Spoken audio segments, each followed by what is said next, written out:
បាទជំរាបសួរបងបាទមុនដំបូងសូមស្គាល់ឈ្មោះក៏ដូចជាទូនាទីនៅវត្តនេះតែម្ដងបងបាទជាដំបូងខ្ញុំសូមណែនាំឲ្យបានស្គាល់អំពីឈ្មោះបានឈ្មោះចែមសុភ័ណ្ឌទូនាទីជាគណៈកម្មការត្រួតត្រងនៅក្នុងអារម្មណ៍ឋានវត្តព្រៃកោះក្រៅដោយសារពីម្សិលនៅថ្ងៃទី19ខែមេសាឆ្នាំ2025នេះគឺវត្តព្រៃអង្គរក្រៅ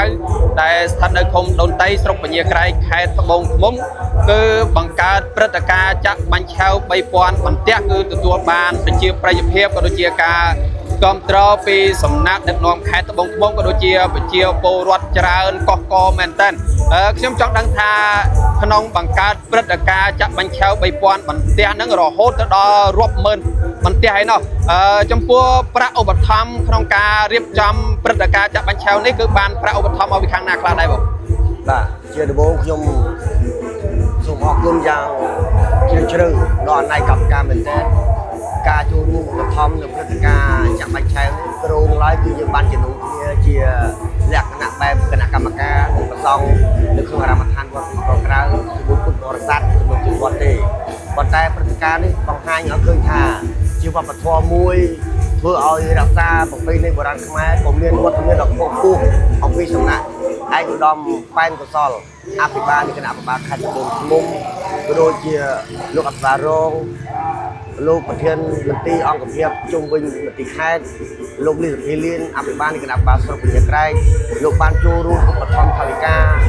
មួយចំនួនធំហើយនឹងចូលរួមឧបត្ថម្ភទាំងសម្ភារៈបានបង្កើតនៅព្រឹត្តិការណ៍នេះឲ្យកាន់តែធំឡើងដំបូងថាចាក់ទៅ3000បន្ទះទេប៉ុន្តែពេលមានការជុំជ្រែងយ៉ាងសកម្មអំពីសំណាក់ថ្នាក់ដឹកនាំខេត្តរបស់យើងធ្វើឲ្យព្រឹត្តិការណ៍ចាក់បាញ់ឆៅឈានទៅដល់30000បន្ទះបាទហើយបន្ទាប់ពីចប់ព្រឹត្តិការណ៍ចាក់បាញ់ឆៅនេះហើយក្នុងនាម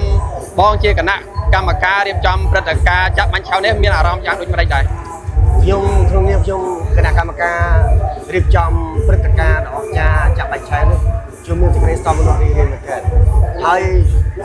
មិននឹកស្មានដល់ថាព្រឹត្តិការណ៍ចាក់បាញ់ឆៅនេះធ្វើឲ្យមានភាពរំជើបរំជួលបង្កើនដល់បងប្អូនប្រជាពលរដ្ឋគ្រប់បណ្ដាខេត្តទាំងអស់ដែលបានចូលរួមសប្បាយមែនទែនបាទហើយដោយសារ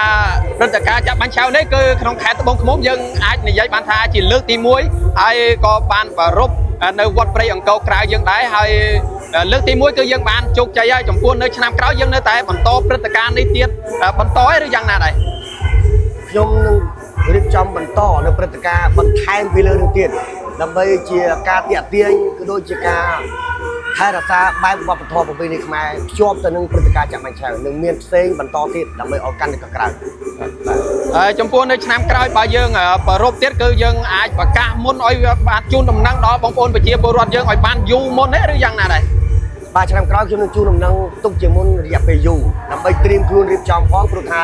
យើងធ្វើវគ្គនេះពេលវេលាខ្លីបំផុតហើយធ្វើឲ្យផ្ទុះក៏ក្រៅបែបនេះការរៀបចំក៏យើងមានការហត់នឿយច្រើនដែរបាទអញ្ចឹងសាក្រោយនឹងជួនដំណឹងទុកជាមួយនឹងបានយូរបាទអរគុណច្រើនបងបាទ